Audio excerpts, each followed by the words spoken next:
3 Indian tourists went to a bar. This is your last story of the day. Follow us for more. So on July 18, 2025, 3 Indian tourists went to a bar in Pattaya, Thailand. Okay, so in the end, they left the bar with an explicit activity worker, aged 35 to 40. Okay, and she followed the 3 Indian tourists back to their hotel room, to have some exciting time. Okay, when the 3 Indian tourists realized that the chest area of the explicit activity worker was not to their liking, okay?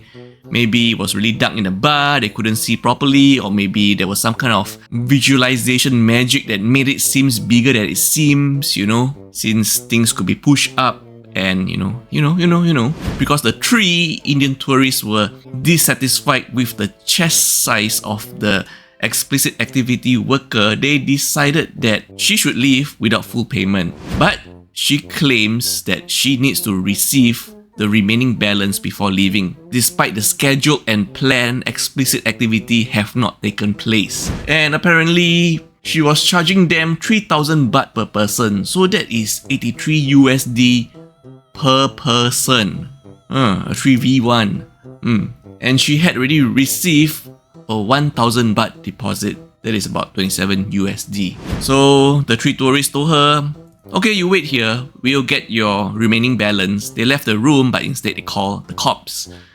The cops arrived, and then, everything was resolved amicably with the parties, the 3 tourists, making partial repayment instead of the full balance.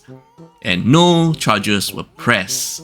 The funny thing here is actually such explicit activity workers are actually illegal in Thailand.